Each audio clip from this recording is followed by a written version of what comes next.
میرا سوال ہے توڑی اس کتاب تے جڑی کتاب تسی آپ دے ہاتھے لے پھر دے کوئی نہ بولے چھٹانک برابر پیشاب 10 من دودھ کو کیا کر دے گا؟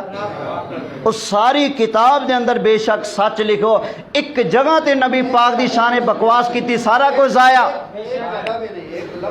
قرآن نے نہیں کیا، مولوی صاحب ڈنڈی نہ مارو، کیا قرآن نے نہیں کہا کہ جو بندہ میرے محبوب کی شان میں دوران گفتگو اونچا بولے گا سارے عمل ضائع؟ قرآن نے نہیں کہا، اے صرف روڑا پان واسطے کٹا کھولے۔ اچھا مولوی صاحب، آپ کا جو مدرسہ ہے دارالعلوم دیوبند کا انڈیا میں، ایک منٹ، یہ اس مدرسے کے بانی کی کتاب ہے، اس کتاب میں لکھ رہا ہے کہ نبی پاک کے بعد کوئی اور نبی آ جائے کوئی فرق نہیں پڑتا۔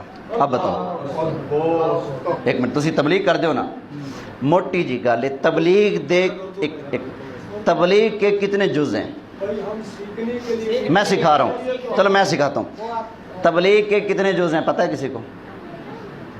ہاں جی، پھر تبلیغ وڑیما ہوئے گی۔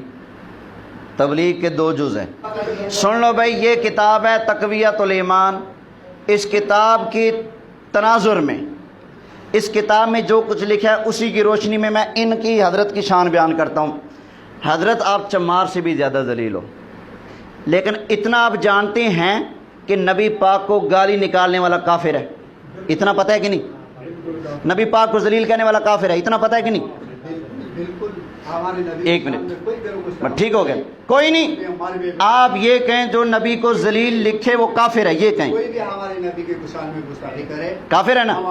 ایک منٹ بس، ایک منٹ بس بھائی، رولا مکن لگیا ہے، تسی کاغذ تے میں نو لکھ دیو تقویۃ الایمان میں جو نبی پاک کو ذلیل لکھا گیا ہے یہ کفر ہے، کتاب لکھنے والا کافر ہے، اس کو ماننے والا بھی کافر ہے، لکھ کے دے دو۔